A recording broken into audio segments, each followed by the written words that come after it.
A disability is something that has a major impact on your life.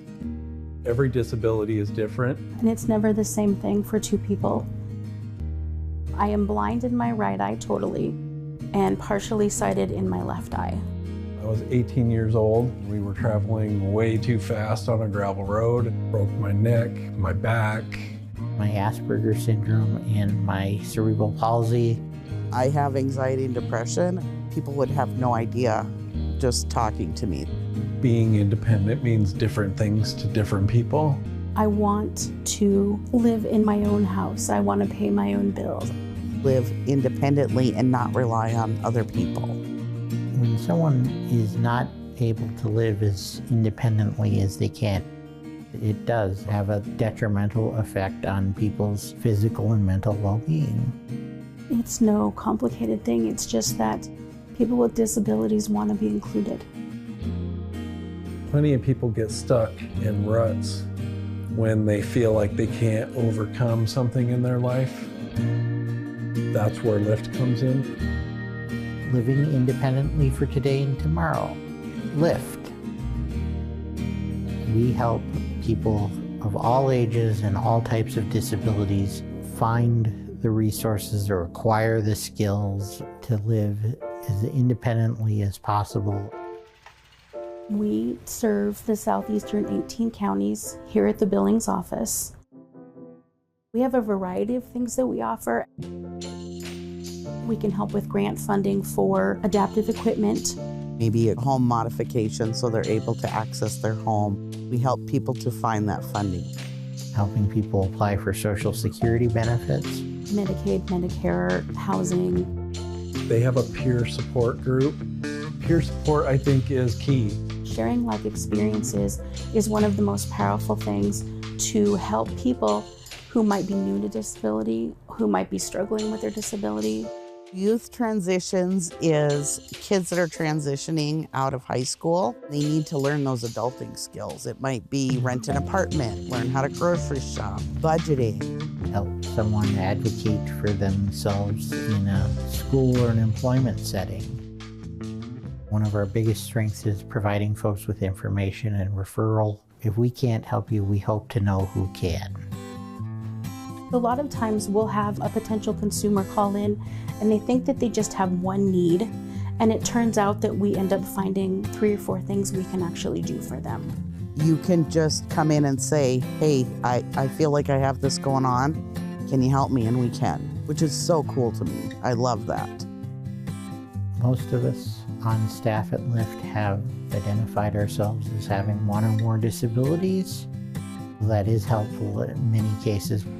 It's easier to empathize with someone when you yourself have struggled with a disability. This is what we specialize in. This is who we are, and this is what we do. And it costs nothing to go to LIFTT. It's a nonprofit organization and they're there to help. Somebody that was a consumer that was working with LIFTT was asked to do an art project. He visualized that the balloon helps to lift people up. And then it became the logo, and it's stuck. There's been success on all kinds of levels. It's really rewarding to have a consumer go, hey, I was able to do this by myself today.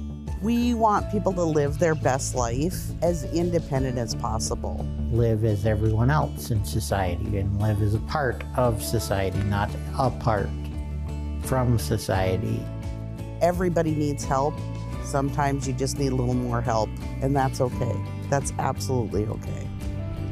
There's plenty of life to live still, and there's a way you can do it. Keep chipping away at it, little by little by little.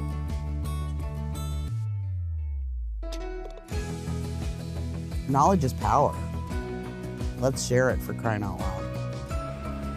Send us an email, give us a call. We'll do our best to help. We can definitely help figure out what your needs are and get started on that. We're one of many steps in the path to independence, and we're happy to be serving people here in the community.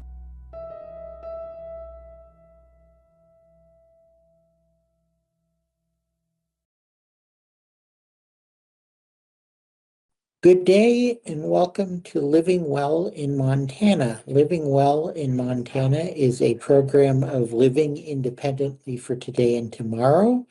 LIFT, LIFTT, as we often style ourselves. LIFT is what is known as a Center for Independent Living.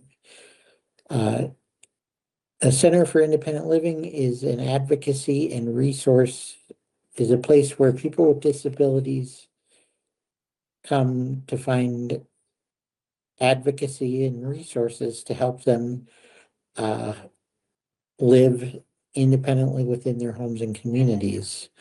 For more information about LIFT and the 18 county service area we are the Center for Independent Living for, please visit our website at liftt.org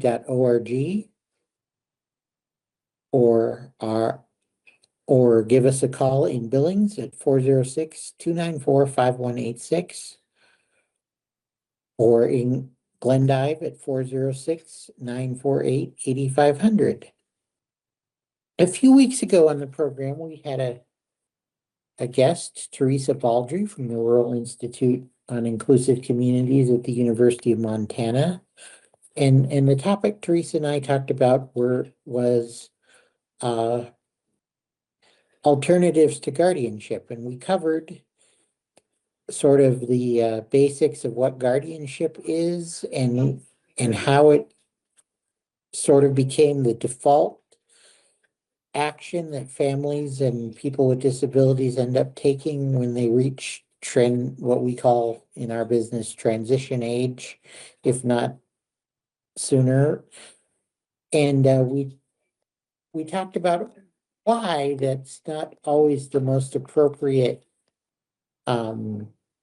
action to take, particularly because guardianship is a legal process which involves the severe curtailment of the person's self-determination and individual rights. Towards the end of the conversation, we sort of dipped our toe into talking about what alternatives are out there for folks. And so we decided to ask Theresa back, and she was nice enough to accept. And so today, this is sort of a second part of our conversation that began a few weeks ago. Theresa Baldry, project coordinator with the Rural Institute at the University of Montana, although you yourself are based in Miles City, if I remember correctly. Welcome back. Thank you, Jed. Thanks for having us back to talk more about what options are available for people. Okay, so let's start again with the fact of the matter is that as parents and children, as children get older, children with disabilities get older, parents naturally begin to think about their child's future. And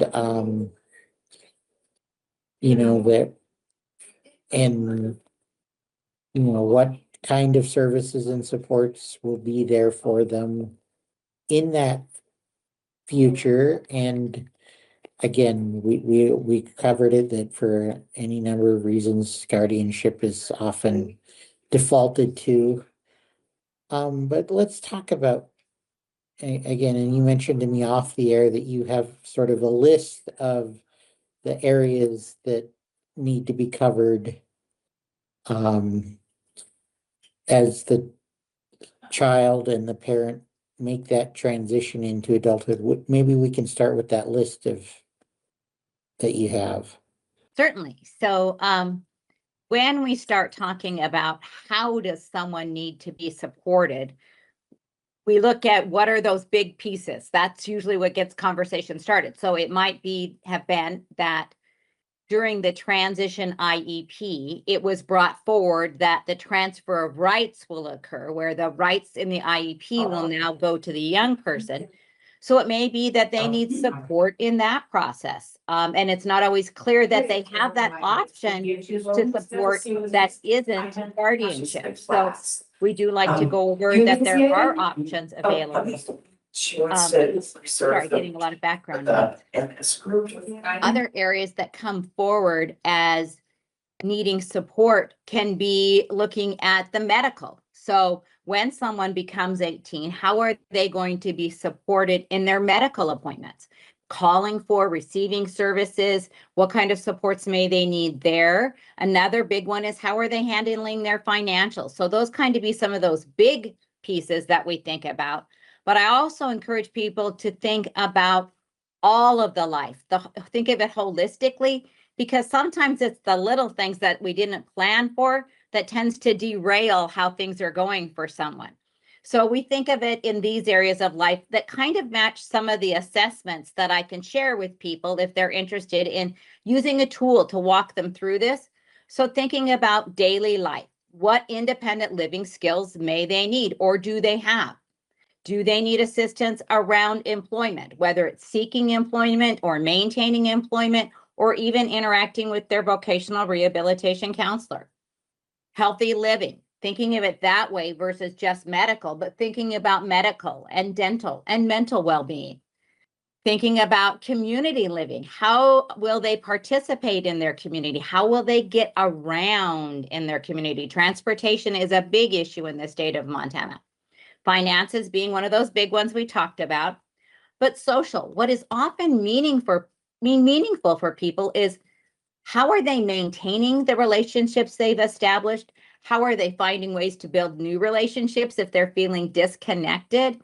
Are there spiritual relationships that they want to maintain and continue that may need support to feel like they're an active participant or to even get to their place of worship? Safety and security are one that often come up for parents and people around this person who have concerns as to the safety of that person. So we want to look at it and make sure that we're considering what supports may need to be in place for safety. Then lastly, I go to citizenship. How are we involving them in voting and advocacy in their own life so that they're participants in the citizenship activities? So as I mentioned, there's several tools that we can use to kind of look at these areas of life. If you see some of our presentations from the Rural Institute, we go through them, but we're glad to share with partners what these tools are. So you can reach out to us, you can reach out to LIFTT and learn more about what some of these tools might be to think about all the areas of a person's life where they may need support. So we may start with one piece, but how are we looking at other areas to make sure they stay on a plan that they're supported in? Right, it's very good. One of the things I was thinking of as you were talking is that a number of the programs and services we have here at LIFTT are very much geared towards helping people with disabilities identify their goals and their needs. Two workshops that we hold here on a semi-regular basis. One called Living Well in Community and the other called Community Living Skills. Came to mind. Community Living Skills kind of goes through those each session of that Community Living Skills kind of goes through a different one of those pieces of the list that you mentioned and gives the participant sort of a thumbnail sketch of what that might look like for them. And again, Living Well in Community then builds upon that to help the participants develop meaningful and achievable goals. And that's the biggest thing is that, I mean, life is complicated. There's no getting around that. It's complicated for everybody, but how do we it's a matter of breaking down things. And often it's a matter of breaking down things for people that most of us don't need broken down. I mean, most of us just sort of know that X, Y, and Z happens and we may not like it, we may not even understand it, but we know it happens and we know to deal with it.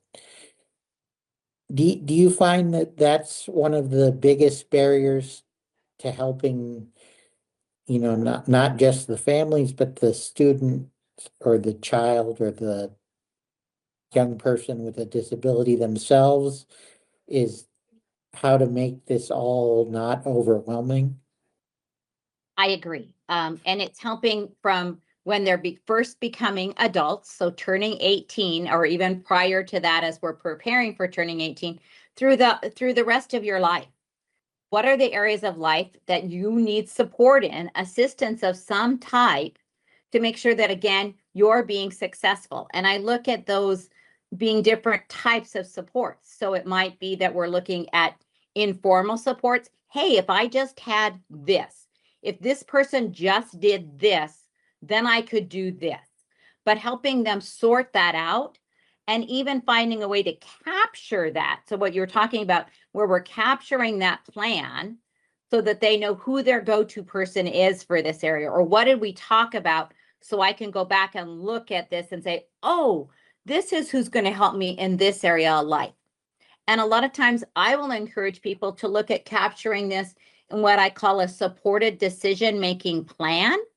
So looking at who will support me in this area of life, and how is it that I get a hold of them? How often do we interact?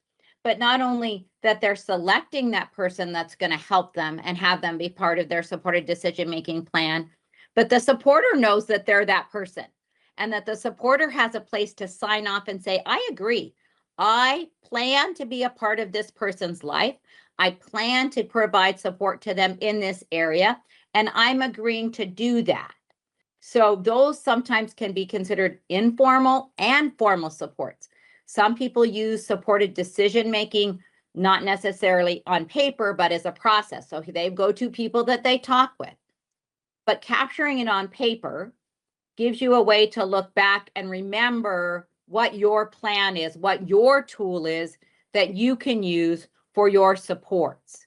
And the beauty of supported decision-making plans, like we talked about in the last session, they're not something that has to go to the court.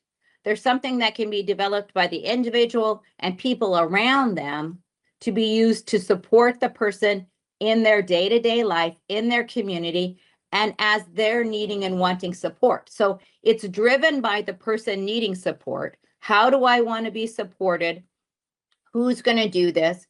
And when someone is stepping out of that, as a person with a disability reminded me, that can make your whole plan feel vulnerable, because when one area of life no longer feels supported, all the other dominoes feel like they could fall. So looking at and planning for, if one person is stepping out as a supporter, who's going to come in and fill that? How will I fill that vacancy now so I feel stability for my entire plan of how I'm supported? So supported decision-making is a less restrictive alternative. It's actually on that spectrum of what we consider the least restrictive, because it's a component where the person retains all of their rights, their decision-making abilities, and they're able to access support as they need it. A next step up, that when we talked about the autonomy, as we decrease autonomy and increase supports, we have to consider that next step up can be things like powers of attorney, representative payees, special needs trust for money. But there's fluidity between these groupings of how a person is needing support. So maybe in one area of life, you need more support, but maybe in another area of life, you've got some things that you're doing for yourself and you don't want as much support. You want to continue to do the things that you know you're able to do.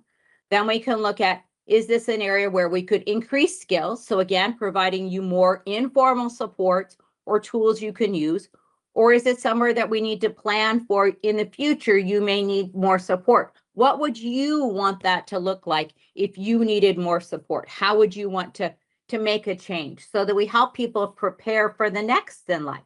Sometimes it's a decrease in support, and sometimes it's an increase in support based on how your disability, how your life is currently impacting you. So again, you're still feeling supported. Okay. And that's, again, very important. And you made a very good point of, if one piece of the puzzle is missing, that can create a effect where other things go haywire. And so it's important that this supportive decision-making process, how informal or formal it be, sort of everybody should be at the table, that the person with a disability should be, what we say at LIFT about people services is that you're driving the bus, we're just along to help out for the ride. But that, that there needs to be some level of coordination and cooperation so that everybody is on as much of the same page as, again, not everybody needs to know everything necessarily, but everybody needs to know enough to know what the other is supposed to know. Yeah, If that and makes pieces, sense. it does to me. And pieces I'd consider in that supported decision-making agreement is in Montana, supported decision-making is recognized in the changes that we talked about last time that occurred. And so it's in the definitions, but that definition is still really vague. We don't have a specific supported decision-making plan, but it's of the person's choosing. But I can still provide sample supported decision-making plans so people can look at what that might look like. What might it be that matters to the person who's wanting to be supported? What is it that they want included in the language of their plan? So they understand it and they understand how to use it. That plan should identify who is going to be a supporter and what areas they're supporting in and what information we want shared there. It allows the person with disability to decide what level of assistance they want. It should include space for those supporters, like I talked about, for them to be able to sign on their consent. Also should consider capturing what other supports the person may be needing or wanting. So maybe for financial, they wanted to use a financial power of attorney. So that's captured in the supported decision-making document as a tool that they are using, and identifies who the person is that has that power of attorney to make those decisions for them. Sometimes when we're considering a power of attorney, we're expecting that people either can understand all the information or none of it, where it may be that they're choosing to use a power of attorney because they're choosing this person will make financial decisions as I would. They understand my values and what's important to me and how I would make decisions. So I'm choosing them as that person. Powers of attorney can be notarized. They don't have to be, but they can be. And it's a good thing to learn that process. And you should be keeping records of that. Another component within the medical power of attorney is we may want to include a HIPAA release, so that we're looking at not only do they have access to help with medical appointments or medical understanding medical information, but they have access to the information, and that there's a person that can access the information and help understand that information. So I often, if we're looking at a medical power of attorney, encourage also using a HIPAA release. So that same person who's identified in the power of attorney has that HIPAA release to be able to receive information. Right. Yeah, and again, one of the things you mentioned is that when we move beyond the biggies, the financial, the medical, the educational, a supported decision making plan can, if the person who needs the support and the people who are supporting them can be down to the, sort of nitty gritty about, who gives somebody a ride to church on Sunday or Beautiful. synagogue on Friday night. Yes. Who is that yeah. person? And then to have them agree so they know it's an expectation and that they're that important in that person's life, that they're supporting the success this way. You know, maybe if they're using the bus, they're fine with using the bus, but when it comes to buying a pass or renewing that, that's where they hit the barrier. That's where they get stuck. So who's that person that's gonna, on a yearly basis or a monthly basis, help them over that little hurdle so they continue their independence and community participation? All right, first one. Exactly, and it's the biggest thing we're about at LIFT as a Center for Independent Living, is that we want everyone, regardless of disability, to live independently within the community with the support they need, as opposed to ending up institutionalized or what have you. And again, it's a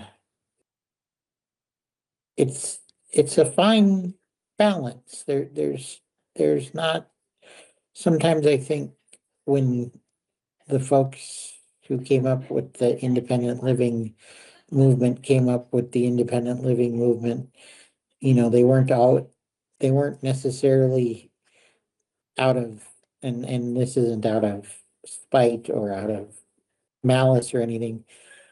You know, they didn't look beyond a certain category of people with disabilities and, you know, think how it's going to how this is going to play out for the others in the disability community. And again, that's part of what things like supportive decision making and whatnot are helping to play out, is that expansion of the independent living reality beyond those who are just physically disabled, to include those whose disabilities may create intellectual or cognitive challenges. Does that make sense? It does. And a piece that you made me think of is we talk about safety for people with disabilities. Think about if we built this circle and this community around this person, there are more people touching their life, interacting with them and checking in on them. So that if they have a concern, maybe there's other team members that they can reach out to and say, hey, I noticed this in their life. Have you noticed something change? Because then maybe together we can go to see what is it that we need to be addressing to help them. I'm noticing that you're missing something that was important to you before. Why is that no longer important? Did something happen there? Did a support fall out of place? What is it that we can come back to again have that expectation of a quality life? Great. Theresa, we've got about a minute left. Where can people go to find the information that the Rural Institute has put together on this? Again, thank you. So I would go to our website at the Rural Institute under Transition and Employment Projects. We have a specific tab for alternatives to guardianship. And again, we share the information with our partners. So you're always welcome to reach out to me, but we're also always willing to share this information with our partners. So if this is something that you're wanting to work on, don't hesitate to reach out to any of these agencies that are providing support to you, because they can help connect you. I think that's getting people not to think that there's only one door. Let's think about no wrong door, and we'll help you get connected and find what you need. right. And LIFT is certainly a party to that, and we would be more than glad to talk with anyone in our service area about these issues and help point them in the right direction. Theresa Baldry with the Rural Institute, thank you very much. This has been Living Well in Montana, a program of living independently for today and tomorrow. For more information, please visit us online at liftt.org or give us a call at our Billings office at 406-259-5181, or in our Glendive office at 406-948-8500. Thank you and good day.